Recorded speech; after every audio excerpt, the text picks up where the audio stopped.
थोड़ा chapter number 7 के ऊपर थोड़ा आगे बढ़ते हैं। आया चैप्टर 6 समझ में आया?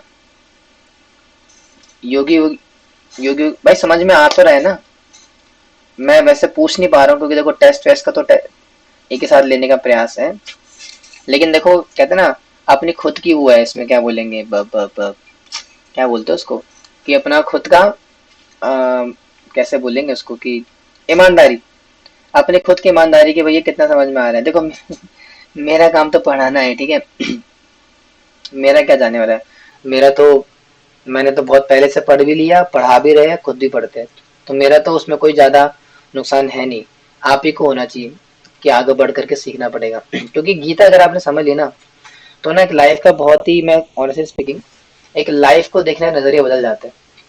याद रखना चाहिए, अगर आपने भगवद गीता को अच्छे से पढ़ लिया समझ लिया ना तो एक नजरिया आपका बदल जाता है देखने की चीजों का।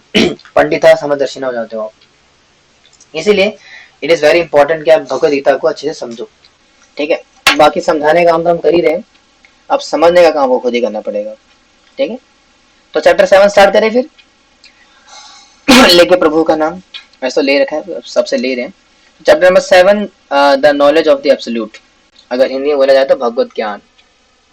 अब जब भगवान ने बता दिया कि योगिना अपि सर्वेषां मद्गत अंतरात्मना श्रद्धावान भजते माम संयुक्ततमो मता, यानी कि जो व्यक्ति श्रद्धा पूर्वक मेरा भजन करता है ऐसा व्यक्ति क्या है मुझे सबसे प्रिय रहता है, ठीक है। श्रद्धावान जो मेरा भजन करेगा।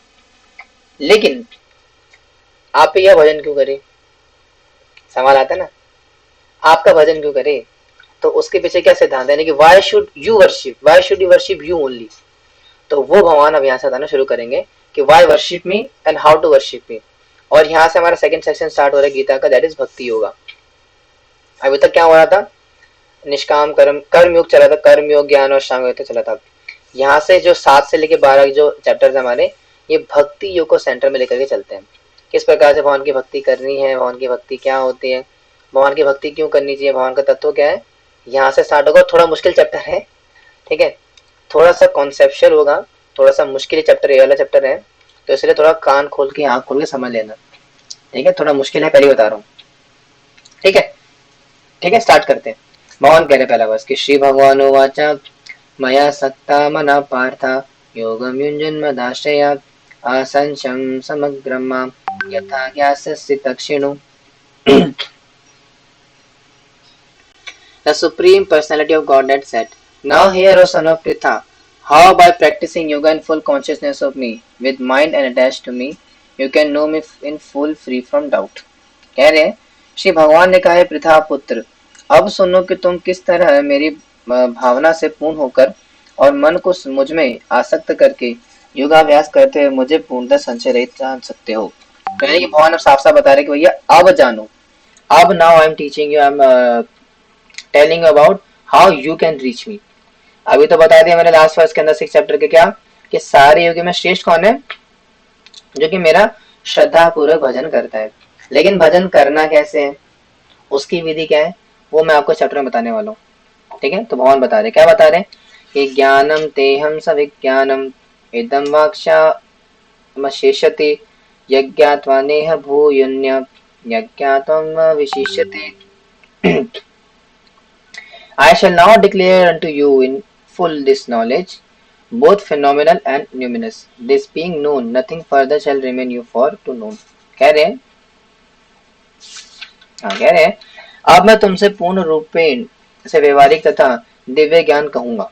इसे जान लेने पर तुम्हें जानने के लिए कोई और विशेष नहीं रहेगा। तो यानी कि अब भगवान तत्व के बारे में थोड़ा चर्चा करेंगे अपने, यानी कि मैं कौन हूँ, मेरा वास्तविक तत्व क्या है, उसके ऊपर थोड़ा भगवान प्रकाश आने का प्रयास करेंगे। और बता रहे कि इसको जानने के बाद nothing further shall remain for you to know, आपके पास कोई ऐसी चीज नहीं होगी जानने के लिए जो बच जाए।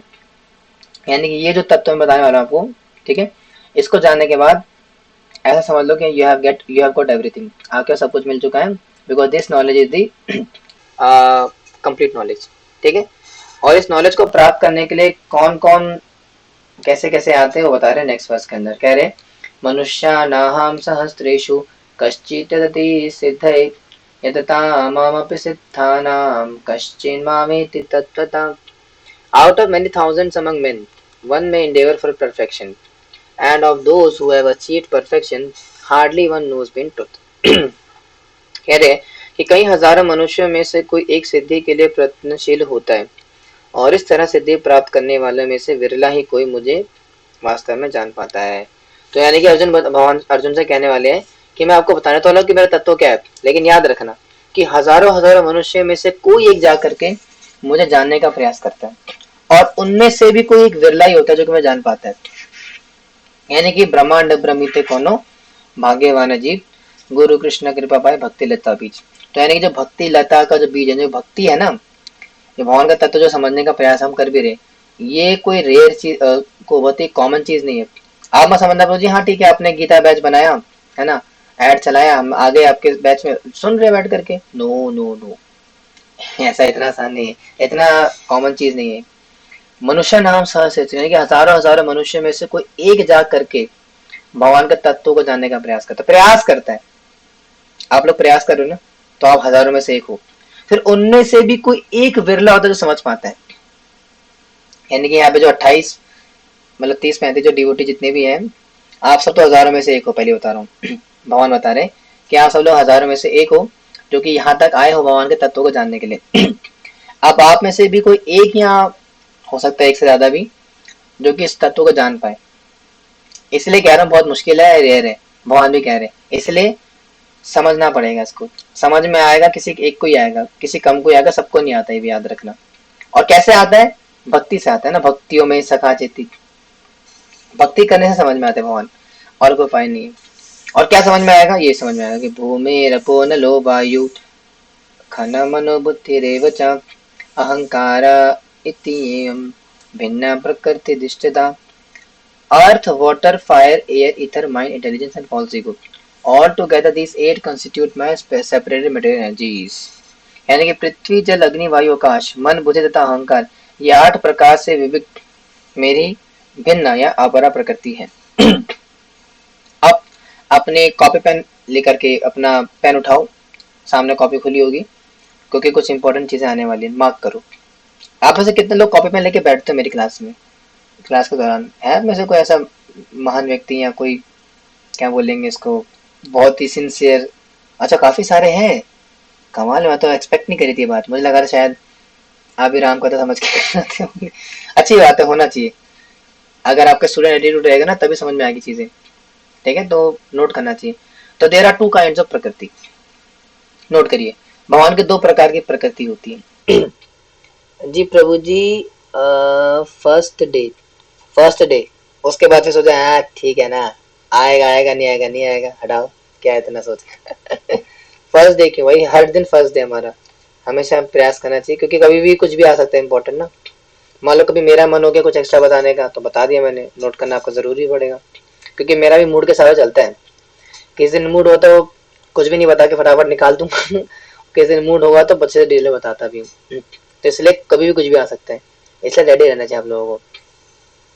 मतलब नोट्स बना रहे हैं, मतलब वही है ना, मतलब अच्छा फर्स्ट डे से बना रहे हो, अच्छा वैसा ठीक है ठीक है, तो वो आपके लिए इंपॉर्टेंट रहेगा, क्योंकि मान लो कभी भगवान मेरे से क्या बुलवा दे मुख से, है ना, तो आपके लिए बेनिफिशियल हो जाए वो, तो इसलिए वो नोट करके रखना चाहिए। जब भी क्लास में आते तो प्रयास करना चाहिए कि हमें नोट्स बनाने। हाँ तो मैं क्या कह रहा था कि 2 प्रकार की प्रकृति होती है भगवान की, परा प्रकृति और अपरा प्रकृति। कौन कौन सी?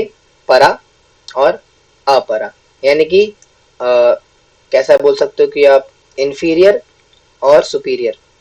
सुपीरियर एनर्जी का मतलब होता है परा प्रकृति, जो कि नेक्स्ट में आने वाला है, और इंफीरियर एनर्जी होती है अपरा प्रकृति।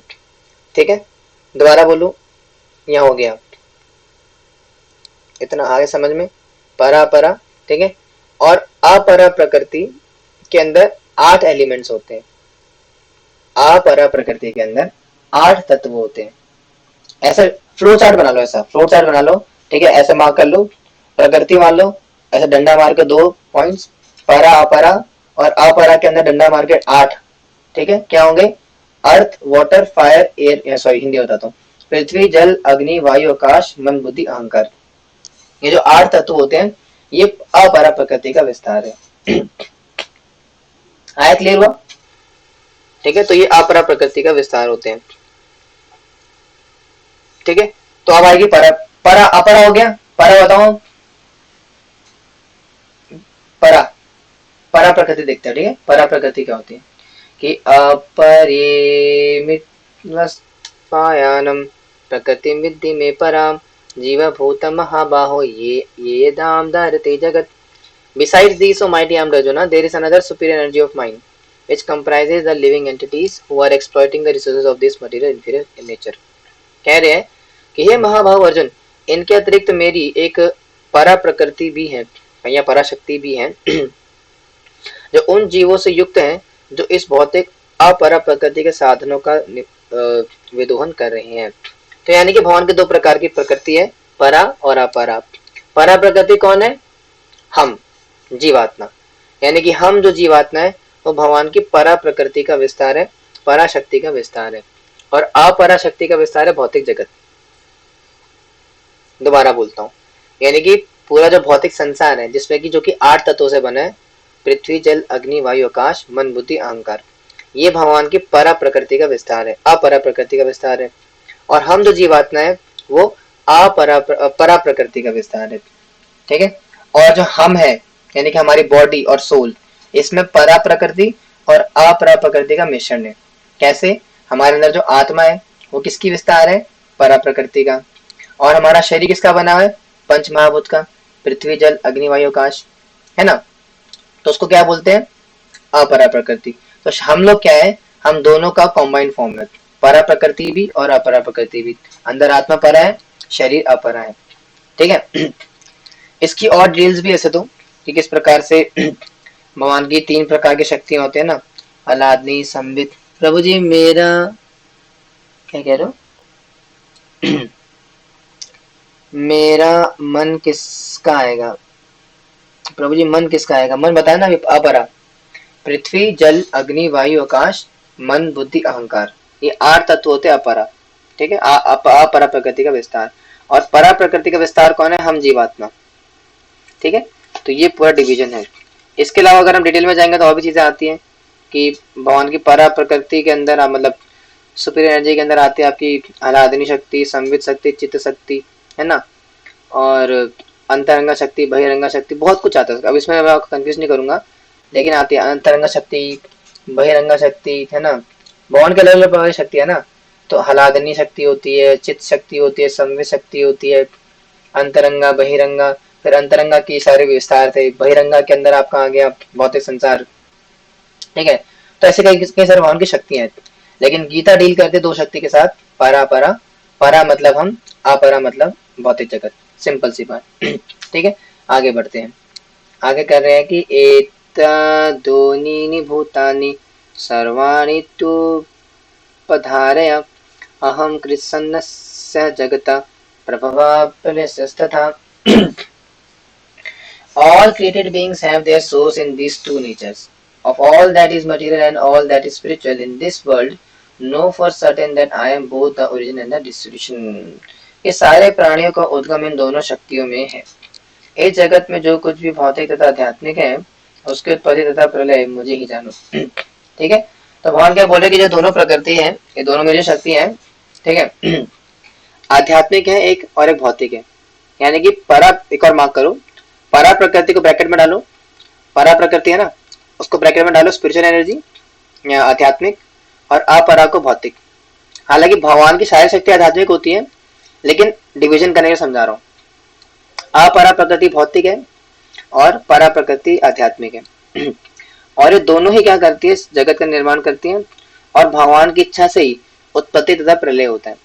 यानी कि भगवान जब इच्छा करते हैं इस जगत का प्रलय होता है, और भगवान जब इच्छा करते हैं तब इसका सृजन होता है। कैसे होगा भी आगे आएगा वो, ठीक है। 7 के अंदर आएगा, 9 के अंदर आएगा, 14 के अंदर आएगा, और 10 के अंदर भी थोड़ा बहुत है, लेकिन थोड़ा वेट करना पड़ेगा। गीता खुलेगी धीरे धीरे करके, थोड़ा वेट करना पड़ेगा, यहाँ से खुलेगी गीता। और समझ में आया? परा परा समझ में आ गया ना कि परा प्रकृति क्या है, परा प्रकृति क्या है, क्या क्या डिविजन है, क्या क्या उसके अंदर आते हैं, और किस प्रकार से भगवान जो है सबका विनय करते हैं और सबका उत्पत्ति करते हैं। और यहाँ भगवान बताते हैं अपनी विशेषता। क्या बताते हैं कि मत्ता परतरन्नान्यत् किंचिदस्ति धनंजय मयि सर्वमिदं प्रोक्तम सूत्रे मणिगणाइव। अब जब भगवान ने बताया कि मैं हर जगह व्याप्त हूँ, सबका मैं सृजन करता, मैं ही प्रलय करता हूँ, तो कैसे करता हूँ उसका रीजन बता दिया यहाँ पे कि O conqueror of health, there is no truth superior to me, everything rests upon me as pearls are strung on a thread. यानी कि हे धनंजय, मुझसे श्रेष्ठ कोई सत्य नहीं है, खुल्लम खुल्ला। यानी कि भगवान श्री कृष्ण ही परम सत्य है, साफ बता रहे मुझसे श्रेष्ठ कुछ भी नहीं है। नता परतर नान्यत् किंचित अस्ति धनंजय। इसलिए अगर आपको कोई बोले कि क्या तुम मूर्ति की उपासना करते हो, निराकार, निराकार सत्य है, निराकार कि तू ही निराकार, बाकी सबका आकार। तो ने बताओ ये गीता के वर्ष पढ़ाओ, भगवान क्या बोले, साफ साफ बोल रहे हैं मैं ही सर्वश्रेष्ठ हूँ, मुझसे ऊपर कोई नहीं है, मैं ही सत्य हूँ। जिस प्रकार मोती धागे में गुथे रहते हैं, उसी प्रकार सब कुछ मुझ पर ही आश्रित है।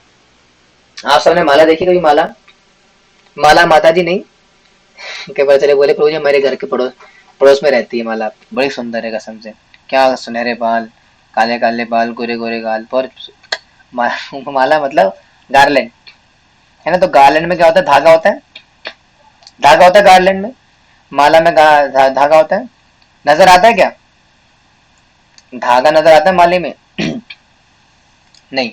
लेकिन टिका किसके ऊपर होता है? पूरी माला धागे के ऊपर। उसी प्रकार से पूरी भौतिक जगत भगवान के ऊपर ही टिकी हुई है, लेकिन नजर नहीं आते भगवान। हालांकि भगवान हर जगह व्याप्त है, लेकिन हर जगह व्याप्त होने के बावजूद भी वो नजर नहीं आते। ठीक है, तो यहाँ से सेक्शन थोड़ा बदलने वाला है। अब भगवान इसके आगे बताएंगे कि कहाँ कहाँ पे है वो। ठीक है, तो इंटरेस्टिंग सेक्शन है, कल का बड़ा इंटरेस्टिंग क्लास होगी। ठीक है, तो अभी मैं इसको नहीं कवर कर रहा हूँ, हालांकि 2-3 श्लोक कवर कर सकता हूँ, लेकिन वो कॉन्टेक्स्ट के रिगार्डिंग अलग हो जाएगा, क्योंकि इसके बाद टॉपिक चेंज होगा। क्योंकि भावना पे बताया ना कि किस प्रकार से मैं ही सुपीरियर हूँ और मैं ही हर जगह व्याप्त हूँ। अब व्याप्त किस तरीके से बताएंगे कि रसों पशु कौन थे ना, प्रभाष से सूर्य हो, कि सूर्य का तेज मैं हूँ, जल का स्वाद मैं हूँ, अग्नि मैं हूँ, स्त्रियों का सौंदर्य मैं हूँ, राजाओं का यश मैं हूँ, जंगल का राजा शेर मैं हूँ। ये सारी चीजें बताने वाले हैं, और वो सारा एक साथ करेंगे तो अच्छा रहेगा, ऐसे बीच बीच में काट के अच्छा नहीं लगेगा। ठीक है, और वो करेंगे हम कल की क्लास में। आज के लिए इतना काफी है। ठीक है, ओके। हरे कृष्णा। श्रील प्रभुपाद की जय, भगवत गीता की जय, सभी भक्तों की जय। सुनाओ।